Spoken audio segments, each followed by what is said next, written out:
Fala moçada, tudo bem aí? Aqui professor Eduardo Jara, canal Matematizum, e bora lá resolver hoje exercícios de derivada, tá bom? Escolhi uns exercícios aqui para nos ajudar aí e vamos ver algumas técnicas aí. Primeira questão bem simples aqui, derivada de uma função constante, π mais 2. Derivada de constante é zero, moçada. Tá? Vamos partir primeiro desse lema aí. Por que isso? Porque uma constante ela tem uma reta paralela ao eixo x, esse é o gráfico, e se eu pensar na reta tangente, independente do valor do x, a tangente vai ser sempre horizontal.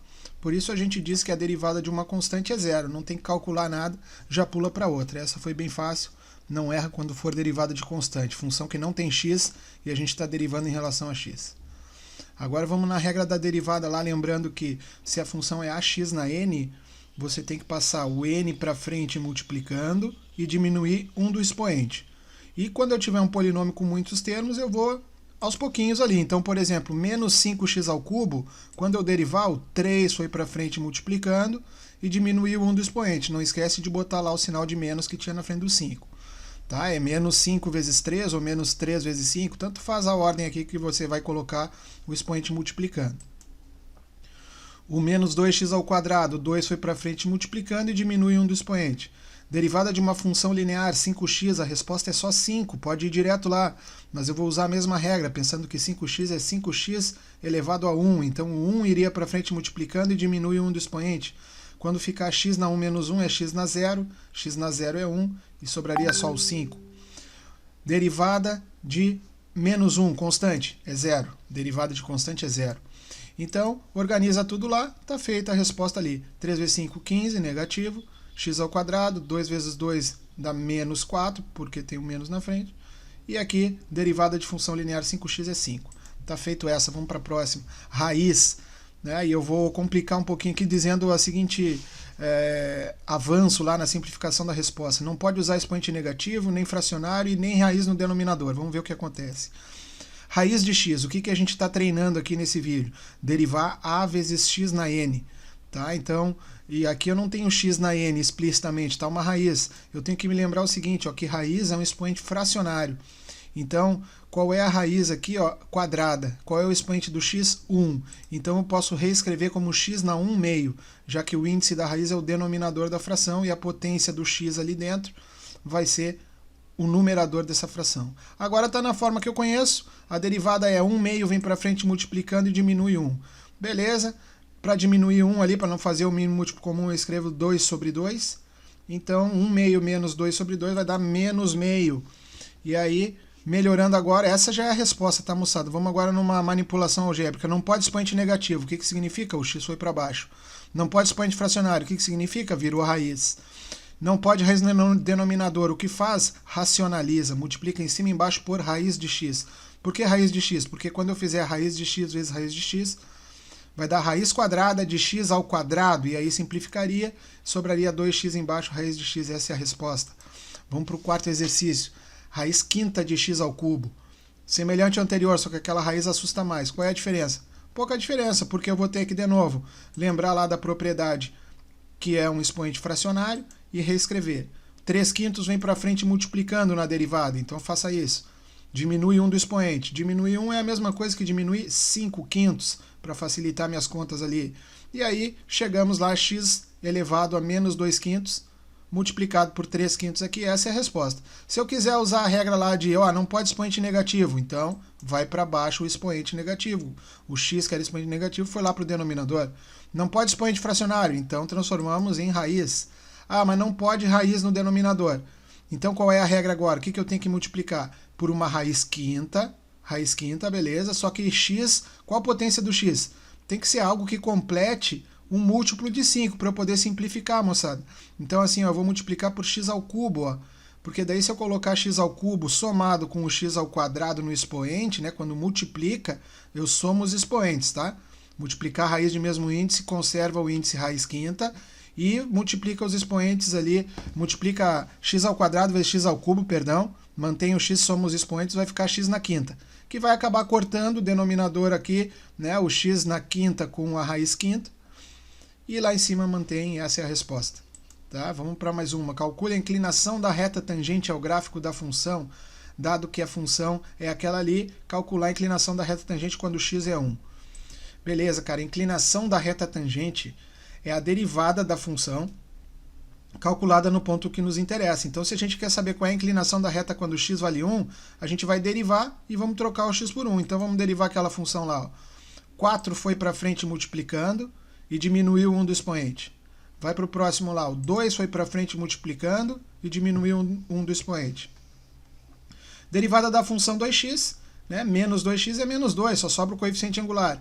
Mas você quer usar a mesma regra, o 1 vai para frente multiplicando e diminui 1 do expoente. Tá? Não pula direto lá.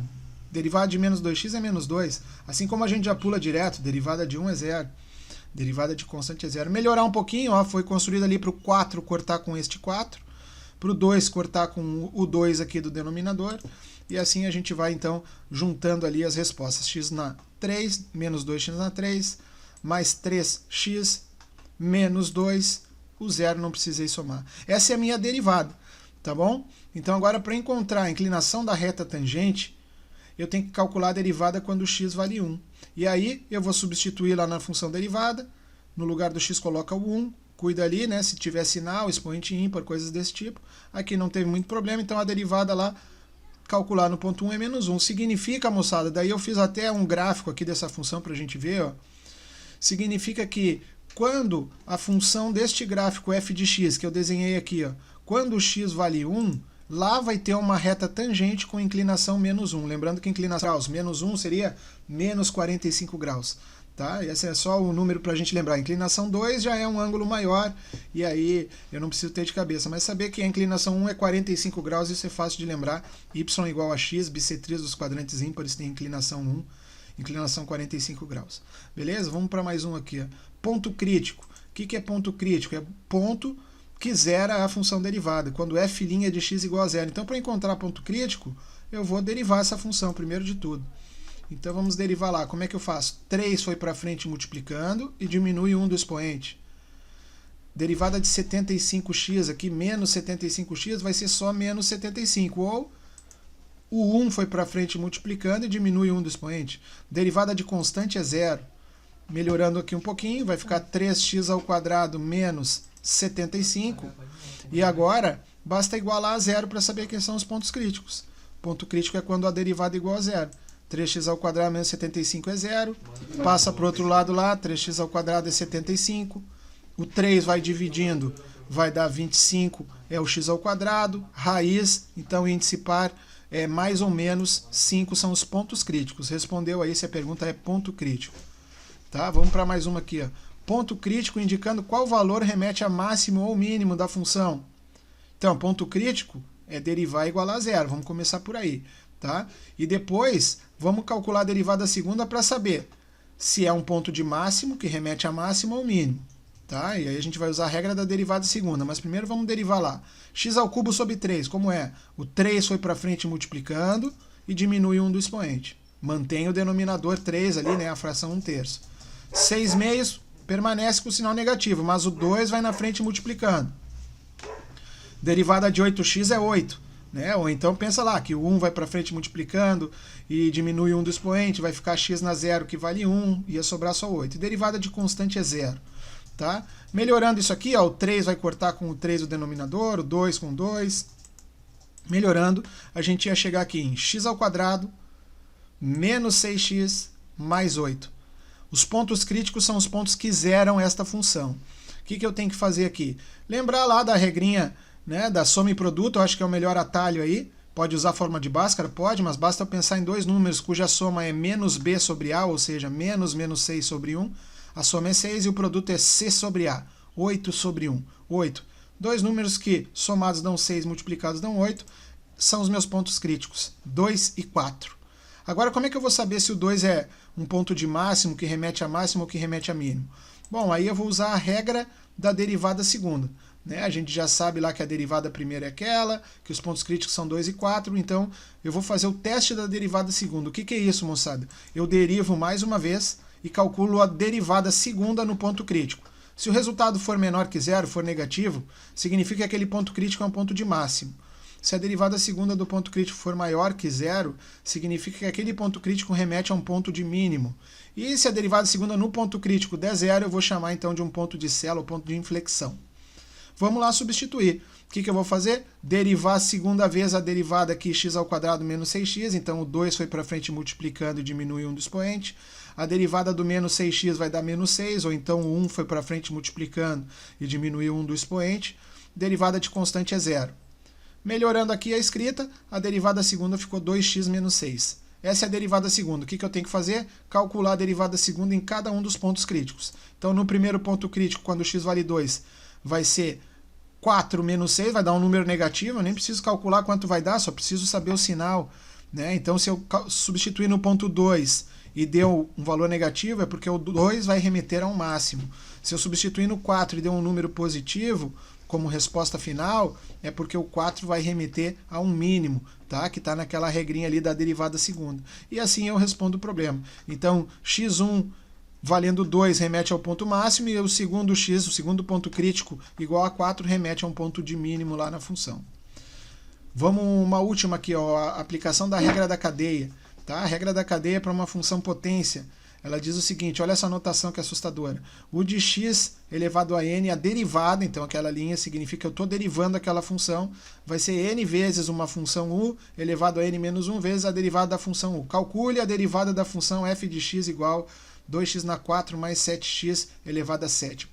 Moçada, se eu fosse expandir isso por um binômio de Newton, eu ia ter 8 termos aqui, é bem trabalhoso e teria que lembrar lá da forma do binômio de Newton, não é o caso, tá? Então aqui, ó, tá pedindo direto para usar essa regra aqui, ó.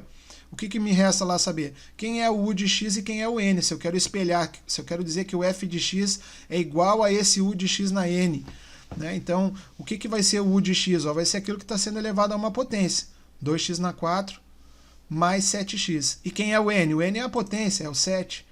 Então agora o que está faltando aqui para o lado direito da fórmula da igualdade? O n eu tenho, o u de x eu tenho, o n menos 1 é fácil de fazer, só está faltando o u' de x, então vamos derivar. Mas quem é o u mesmo é 2x². Beleza, eu sei derivar isso. Ó.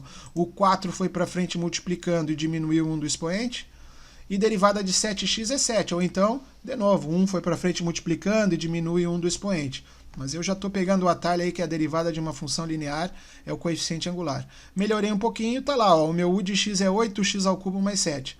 Finalmente, escrevendo então esta fórmula aqui, né? O n eu já tenho, tá? Então para calcular a derivada da função u de x na n, ou seja, f de x, eu vou primeiro escrever o n, quem é o n é 7, eu já tenho lá.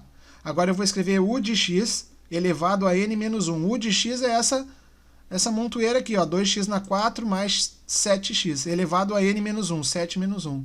E por último, vezes u de x, e u de x é tudo isso aqui, ó, 8x³ mais 7. Então vou colocar entre parênteses, cuidado, tá, para não multiplicar só o 8x³, multiplica toda a função. E tá feito, moçada, não precisa expandir, não precisa abrir, deixa assim mesmo, tá? Tá lá, ó. Tá feito ali esses exercícios. Aqui, moçada, eu fiz 8 exercícios, tá? Comentei com vocês, travou um pouquinho aqui a minha câmera aqui e tal, mas olha aí, deu 3 minutos, dá bastante tempo aqui, mas vocês vão resolver sem comentar, então bons estudos por aí, vamos acabar aqui, tá? Valeu, Matematizum.